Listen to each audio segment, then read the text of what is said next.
जमाना ननद के ना ठिकाना रे हरी कि हरे रामा कैसन बायाइल जमाना ननद के ना ठिकाना रे हरी ननद के ना ठिकाना रे हरी ननद के ना ठिकाना रे हरी कि हरे रामा कैसन बायाइल जमाना ननद के ना ठिकाना रे हरी कि हरे रामा कैसन बायाइल जमाना ननद के ना ठिकाना रे हरी ससुर से प्यारी ननदिया मई भौजी मारई ताना हो रामा भौजी मारई ताना हो राम कि हरे रामा ननदी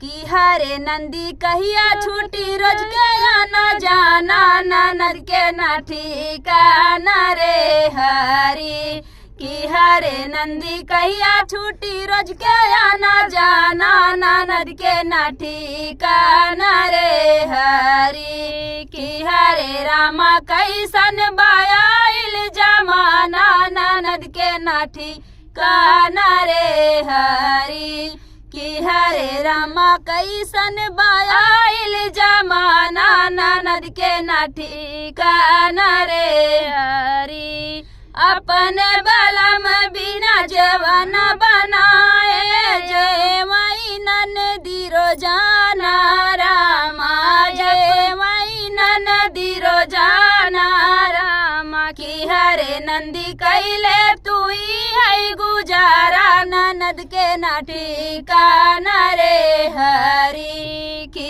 हरे नंदी कैले तू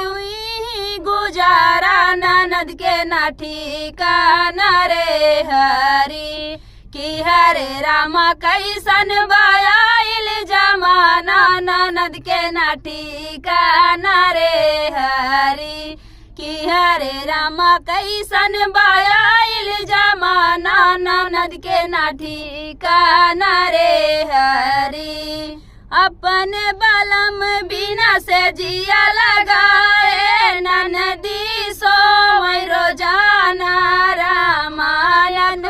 बलम बिना से जिया लगाए ननदी सोई रोजाना हो रामा हरे रंदी कैले तू घर से कि हरे नंदी कई दे भाई घर से बेगाना ननद के ना ठिकाना रे हरी कि हरे नंदी कई दे भाई घर से बेगाना ननद के ना ठिकाना रे हरी कि हरे रामा कैसन बायाइल जमाना ननद के ना ठिकाना रे हरी कि हरे रामा कैसन बायाइल जमाना ननद के ना ठिकाना रे हरी।